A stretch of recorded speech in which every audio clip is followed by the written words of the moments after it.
Are we on? Okay. Thank you for sticking around.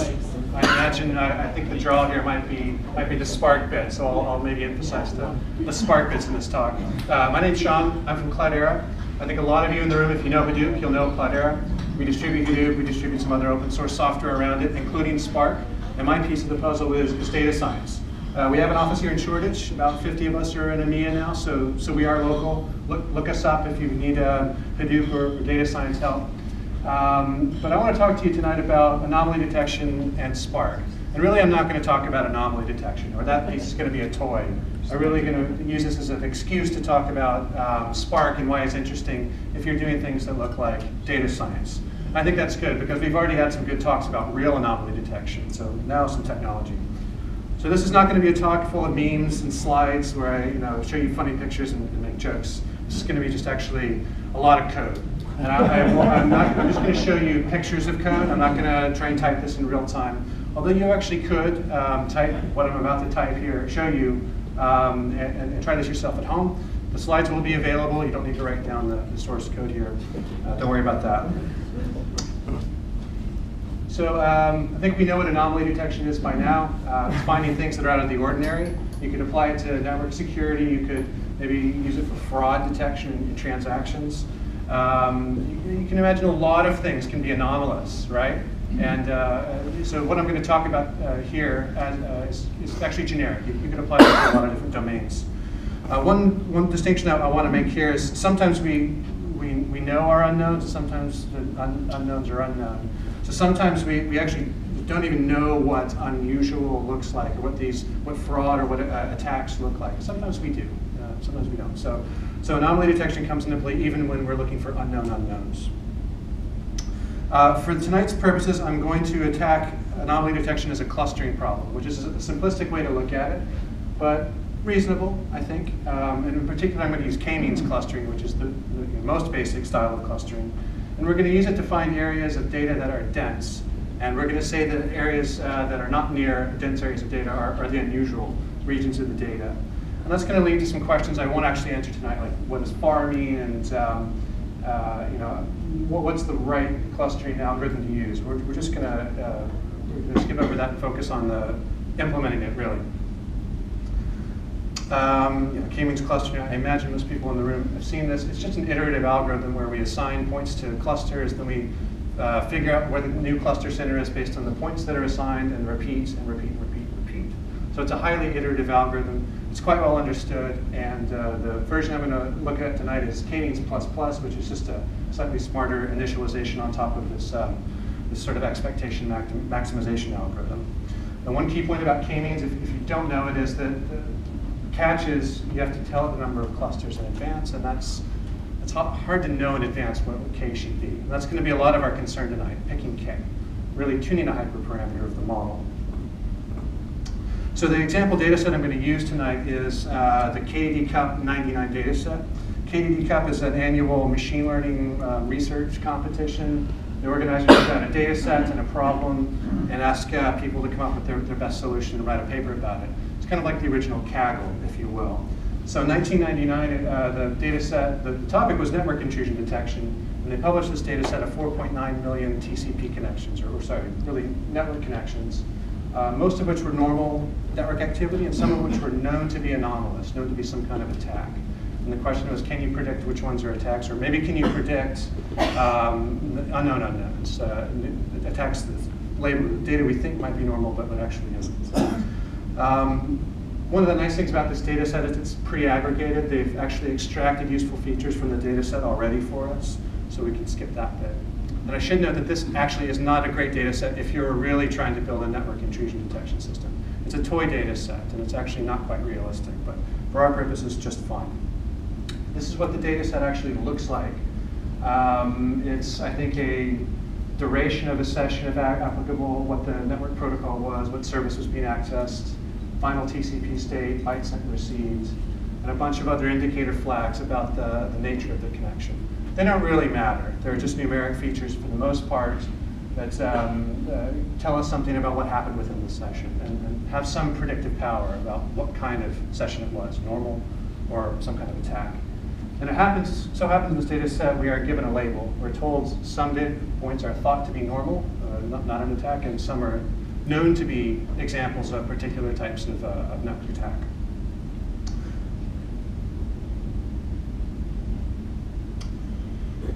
Now, switching gears, let me talk about the tool I'm going to introduce tonight, which is Apache Spark. Now, is anyone in the room a Spark user already, maybe, using Spark? Okay, good, a couple hands, this is good. Would anyone like to be a Spark user? Okay, a couple more. And who's a Scala programmer in the room? Okay, who would like to be a Scala programmer? Okay, you think, yeah, maybe you do. So my goal tonight is to leave you with a sort of cocktail party level knowledge of Spark and Scala. So you can say to someone, yeah, I know what that is. I've seen it, I've played with it. Pretend you have. So Spark is started out as a project from UC Berkeley. I think its intellectual roots go back to a Microsoft paper called Dryad.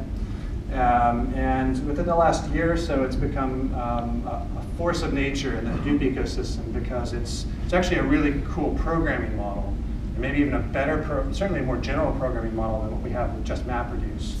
And now it's actually nicely integrated with Hadoop, HDFS, and the Yarn resource manager. So it's something that's been in CDH since late last year. I've been involved with the project for a while, and now I think a lot of people are coming to Spark. So good, let's talk about what it looks like. So one of the key takeaways about Spark is that it's really giving you a view on your data that's, well, resembles Apache Crunch, if anyone in the room has used that, or used Google's Flume Java, or maybe Cascading. It tries to abstract your data sets as just really big collections of objects, strings in the case of a text file, maybe records. And your program is, you write your program as a bunch of transformations on these big collections. I want to filter this collection, transform it to another value, join it with this other one by key and output, for example. So that's not a new idea, nothing new to Spark. But what they've done nicely is take Scala's collections API and map it onto the distributed world. If you called Spark distributed Scala, that wouldn't be too far off. It's a little more than that, but that's certainly what it feels like to use Spark. You are calling methods that look just like Scala collections methods on very large resilient distributed data sets, or RDDs. So, and Spark gets away with this because its data sets are immutable. Its fundamental abstraction is an immutable data set. And that opens up a lot of possibilities for optimizing and caching data in memory. And in fact, one of the reasons Spark's said to be a lot faster than MapReduce is, in fact, it can use memory more heavily and maybe not hit disk after every stage of a pipeline. And this is great for iterative computations, because in something like k-means, you are constantly reading data, computing, and in the MapReduce world, writing it back to distributed storage. And that can be slow. So Spark's distributed, it's Hadoop friendly, and the last 2 points are, I think, great for people that are data scientists in the room. It has an interactive REPL, a read, evaluate, print loop. So if you're an R user or a Python user, and you're used to being able to open up a shell, type code, and explore a data set, you can do that with Spark too. This time you're driving a cluster of 100 nodes. And it does have a small, still pretty basic library of machine learning implementations on top of Spark called MLlib. This is kind of interesting, I think, if you're doing data science. So let's try and cluster using Spark. Let's cluster this data set. Let me start showing you some Spark code. This is what it looks like if you're writing, well, this is really Scala code against the Spark APIs. This is something you can type into the shell, or you can compile into a program. But this is me typing into the shell. Here I've asked the context to load up a text file from a location on my HDFS cluster, and I've told it the number of partitions I want, just for fun. Nothing really happens when you do that. It just says, find that variable as an RDD of strings, lines of a text file. The Spark's lazy. Nothing happens until you do something that requires it to compute something. So if I ask for the counts on this object, then it goes and does some work, and after a while it'll come back with this, it has about 4.9 million lines in that file. Likewise, I can call take one, maybe the first string in the RDD and print it back to the console. Here you go. And proving that it did read the file. And again, these are methods you would find on Scala's collections APIs too, or maybe size instead of count. But this is, you can do all this in the console just typing at it. No compilers needed, no SBT. For the first pass, I'm going to ignore the non-numeric features, since k-means can't actually deal by nature with non-numeric features. So what happens if we just ignore them and cluster that data directly? More code. Now, it looks a little intimidating, but this is literally this is the entire program. And I'll bother to go through this code just to illustrate more the feel of interacting with the Scala-like Spark API. So I've taken that raw data, which is a big set of lines, of strings, and I say for each one I want to map it to the result of this function, split it on the comma, make it into a mutable array buffer. I pull out columns 1 through 3 since I want to throw them away. And I pull out the last one as a label, map the remaining ones to double values and make an array out of it, and return a tuple of the vector and the label. So that's my parsing function. That's my ETL stage there. Then I'm going to pick out just the vectors from each of those tuples and cache the result in memory. This is a hint to Spark that I'm going to reuse this data set over and over. So we should spend some of its memory holding the partitions of this data set in memory rather than leaving it on disk. Import the MLlib k-means implementation, instantiate it, and run. That's all I have to do. And after a little bit of work, you'll get a model back. This is a model that contains the centroids it found in the cluster. And you can take the data plus label and run it through this model to predict which cluster each datum came into, and output that with the label, and then maybe add it all up, the number of times each label appeared in the cluster, and print that out, just to give us a sense of what happened here. So what's in the clusters? Here we're going to cheat, we're going to use the labels to understand what the clustering was. And the result's terrible. There were 2 clusters, and all but one data point was in cluster 0. So that didn't do anything. That's terrible. So of course that didn't work. So the first problem is we didn't actually set k, and k defaults to 2 in this implementation. So 2 clusters is not a useful value. So how are we going to choose k? Well, to choose k, we have to have some notion of whether the clustering was good or not with the given value of k. Then we can just pick the k that gives us the best score, right? So here I'm trying to define some kind of score for a given k and a given clustering using that k. Here I'm actually defining a score as basically the distance of all the points in the cluster to its centroid. So the closer they are to the center, the better. And if I add that up over all the points and figure out where the closest cluster is, and that value is low, that's good. So I've defined a simple distance function. Again, this is what Scala looks like.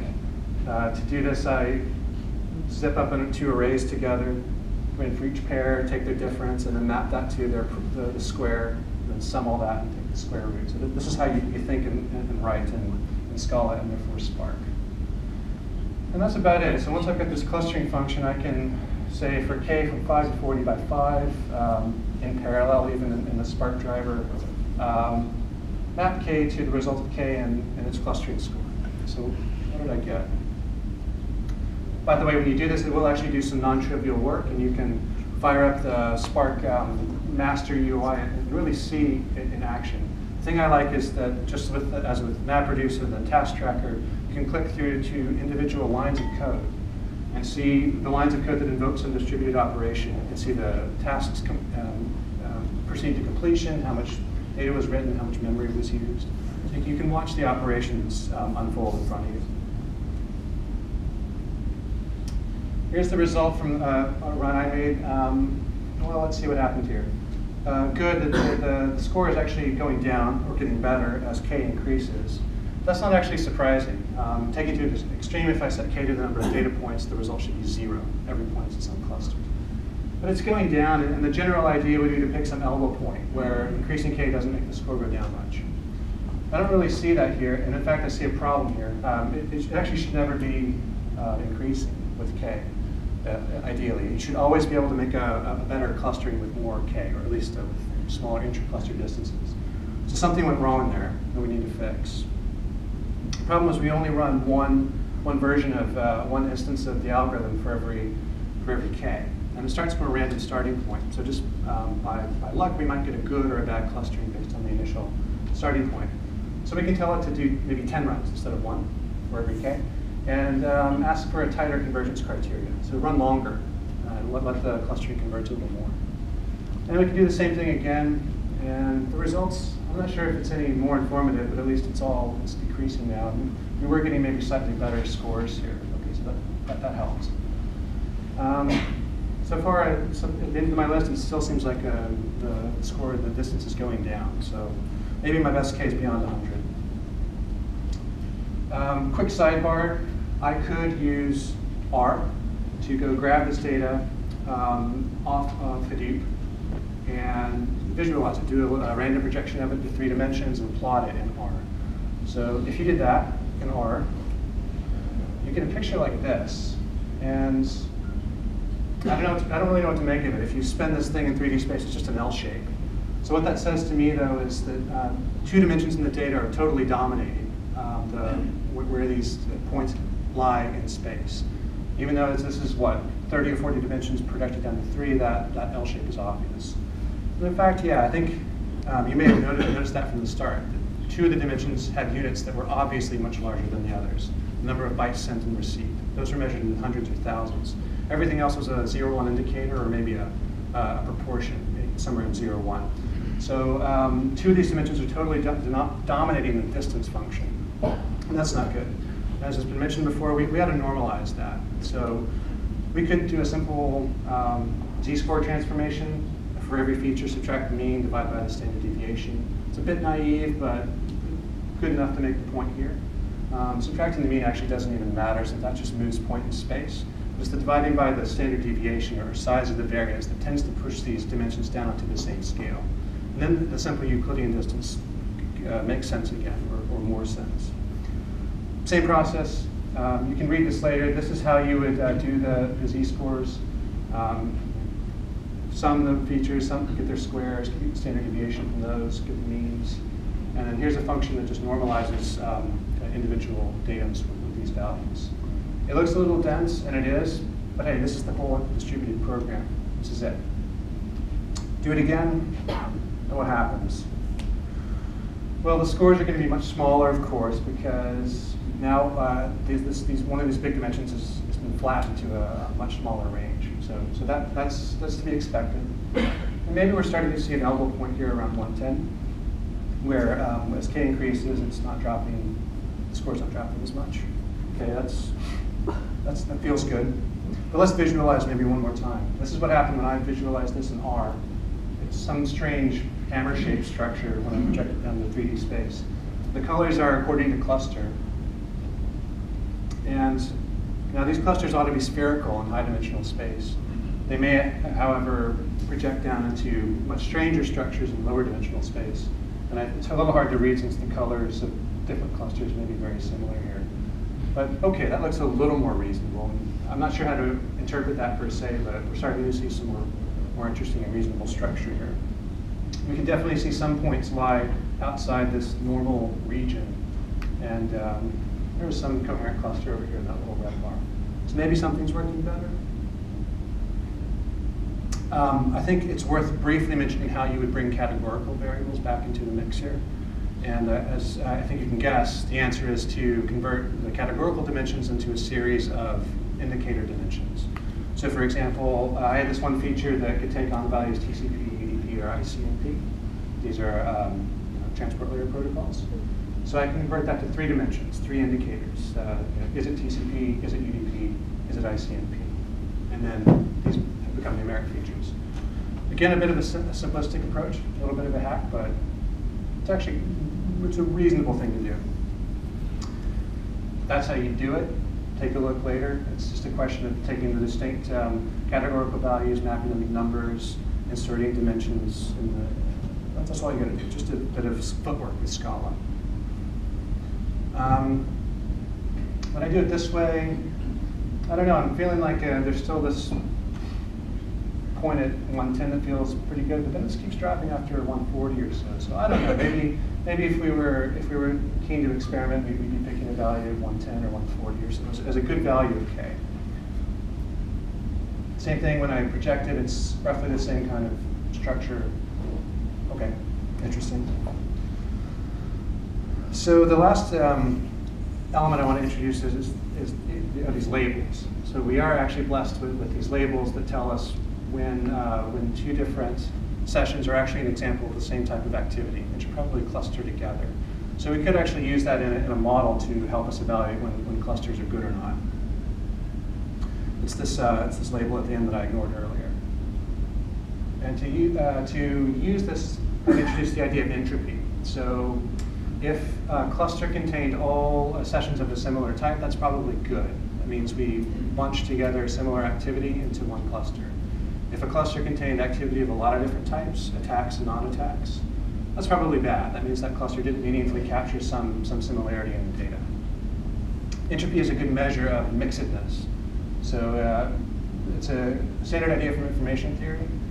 Here, P's are the portions of different labels within a cluster, for example. So if we compute this value over all the clusters, and the values are low, then that's good. That means our clusters have low entropy and they're fairly pure. They correspond to a small set of ideas.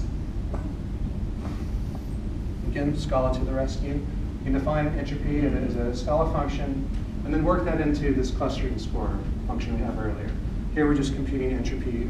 We're really counting up all the labels across clusters, and then computing the entropy, and then making a weighted average of entropy across the clusters, and calling that our score.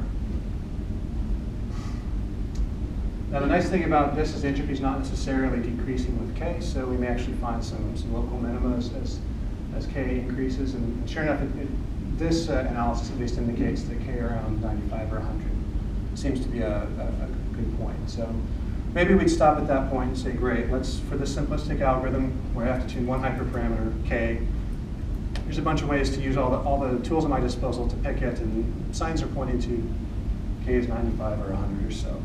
Maybe we go with that. This is some example clusters from the final cluster in here with k is about 95. So yeah, it seems to be doing something useful anecdotally. One cluster is almost all normal activity. You see one cluster containing almost all the Neptune attack. I don't know what that is. This one's okay. We seem to be a mixture of both, but okay, it's all right. So you can do this and maybe just do a gut check and decide whether the clusters seem to be meaningful. Let's say it's doing a reasonably good job. So what do we do to productionize this model? Now that we've got a model, what would you do with Spark to detect anomalies? And the hard part here, or the interesting part here, is you probably want to detect anomalies online if you can. I probably want to look at sessions as they're happening in near real time and flag activity that's suspicious, not tomorrow when I run this analysis again, but right now. So what would we do? Well, first we would need to write some Spark code to decide when to decide which data points are outliers, and maybe even decide a threshold of distance after which we decide a point is anomalous. So here we go. Make the model as before, and then compute each data point's distance from its nearest centroid. So you would maybe do this on a stream of new data, and maybe pick the top 100 by distance. So the points that are farthest from their closest cluster. Maybe I would take that top 100. If I was doing this on my training data set, maybe I could take the last one's distance as my threshold. If I decided arbitrarily that 100 or 1% of my data, that tail that would define what's anomalous. And then deciding if a data point is an anomaly is just a matter of comparing its distance from its centroid to the threshold. This is the essence of the Spark/Scala code you would need to detect an anomaly. By the way, this is the most anomalous data point in the data set according to this analysis. To telnets, who knows? Anyway, so this is, if we were network experts, maybe we would look at these features. I think these are the number of malformed packets and such, and decide, yeah, I know what's going on here. This does look weird. You could also take this code and drop it into Spark Streaming, which is the streaming framework within Spark. It's a framework for computing something about many batches of data. So I could have it execute the code I just showed you on all the sessions I've seen as batches of data coming in once a second. So my Spark Streaming would be throwing the RDDs of network data every second, and I would transform it and run this function against it, and maybe raise an error if something went funny. And the nice thing is, all that streaming framework is exactly the same API, exactly the same abstractions as the rest of Spark. So RDDs, all these functions still apply.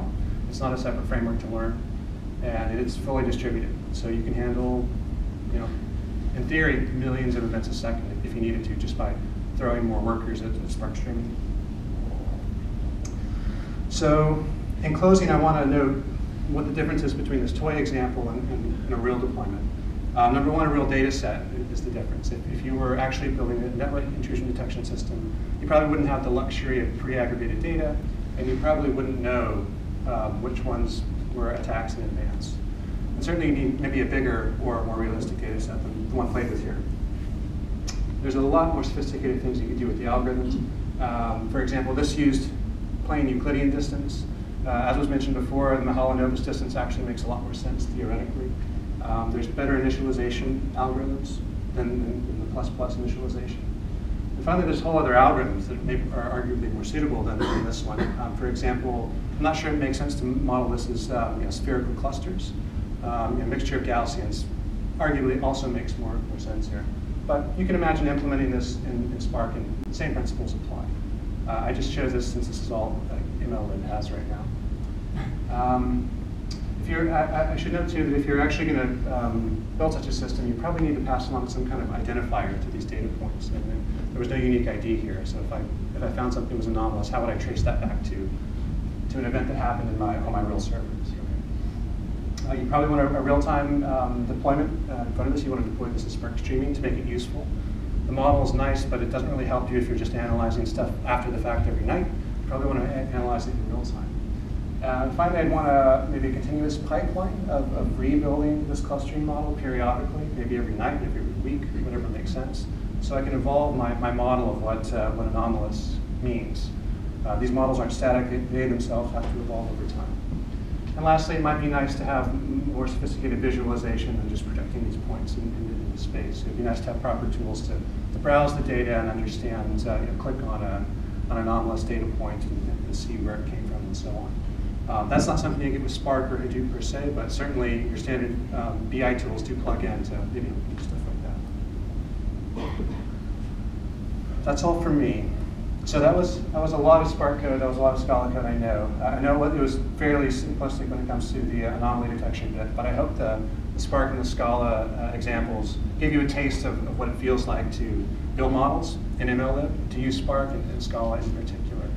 And if you are doing data science in the room and you're interested in using Hadoop, I would really encourage you to look at Spark. Certainly if you've looked at MapReduce and how things in the past which are kind of clunky and hard to use, Spark is a real step change, I think, for usability for data scientists for tools like Hadoop. Questions for Sean? You take questions, Sean? Yeah, sure. Good time. Thank you.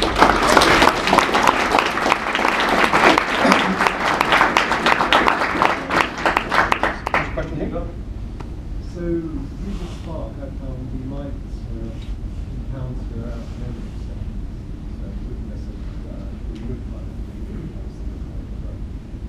So, we would So can you repeat the Yeah, so Spark's memory hungry. Yeah, I found a couple of things. Spark is memory hungry, number one, by default. It's trying to aggressively use memory to cache things. I found you run out of memory a lot, not because it actually runs out of memory, but because there's a couple layers of memory settings. So it may have plenty of memory, but only part's been allocated to the workers, for example, and you run out when you seem to have plenty. Because you're going through Spark's level of resource management through Yarn, through your cluster as well, so it gets hard to reason about. I also know there's been a couple just straight up bugs that have been fixed, certainly even in MLlib, where things were just using ridiculous amounts of memory. So that's getting better, although I still find memory management hard to reason about in Spark.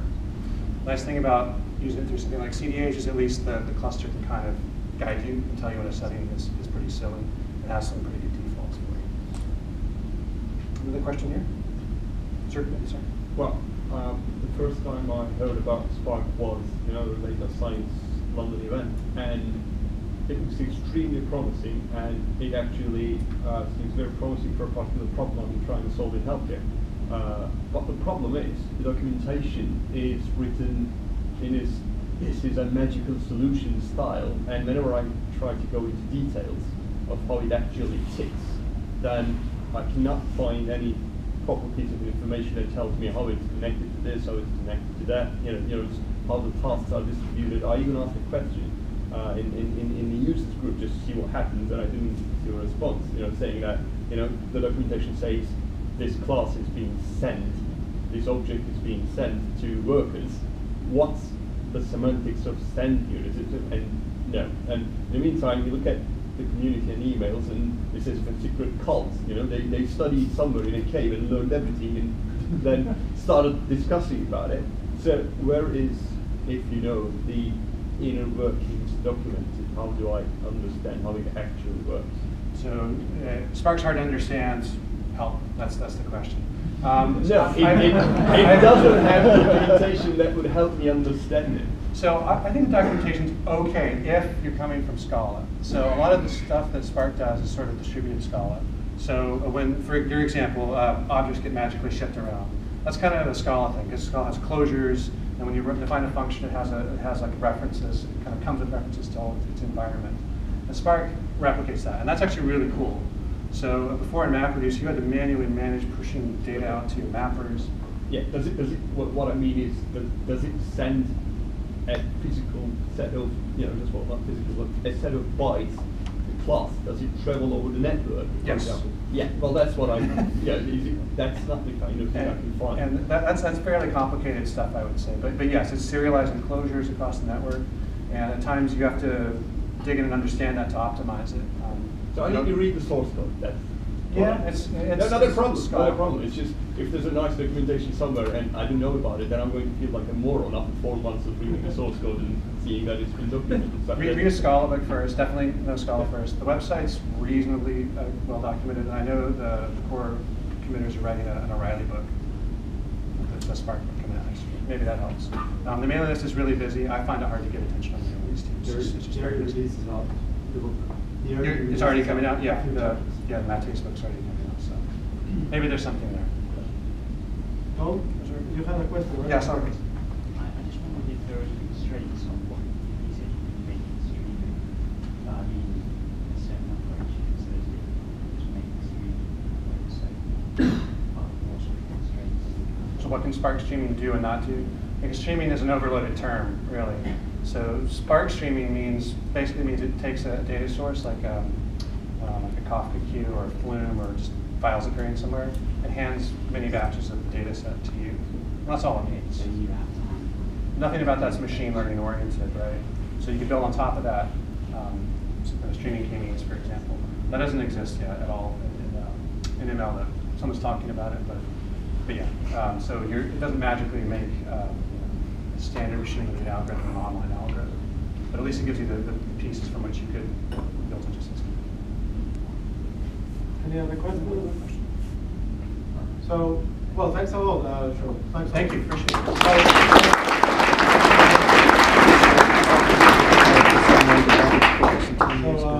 So we have four